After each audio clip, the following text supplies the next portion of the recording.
안녕하세요. 법무라디오 듣는 법입니다. 어릴 때 성적표의 점수를 긁어내본 경험은 한 번쯤 있을 겁니다.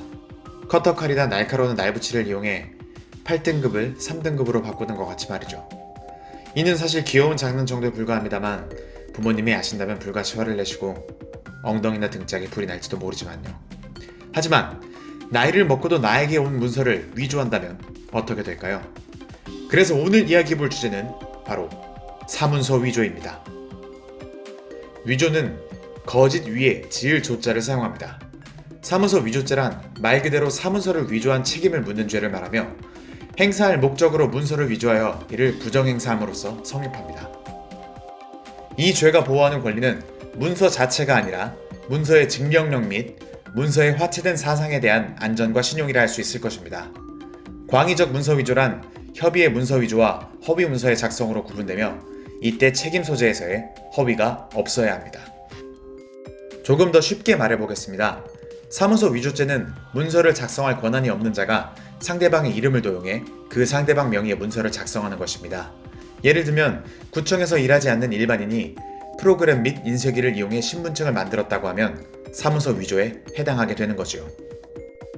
이외에도 권리 의무 및 사실 증명에 관한 문서, 즉 이력서, 추천서, 안내장 등을 본인 임의로 제작할 때의 범죄가 성립합니다. 위조된 문서를 전자로 복사해서 사본을 만드는 행위, 권한을 위임받았더라도 그 위임 범위를 초과해 작성하는 행위 역시 처벌이 가능합니다. 사례 하나를 들어보겠습니다.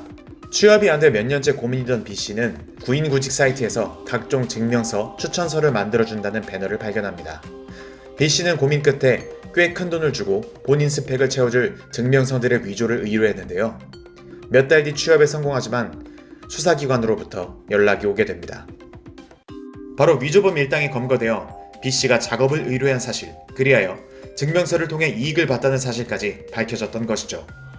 당연히 B씨 또한 형사처분의 대상이 되고 맙니다. 이러한 사문서 위조죄는 형법 제231조에 의거 권리, 의무, 사실 증명에 관한 타인의 문서를 위조한 당사자는 5년 이하의 징역 또는 1천만 원 이하의 벌금형에 처해집니다. 뿐만 아니라 미수범 또한 처벌되고 있습니다.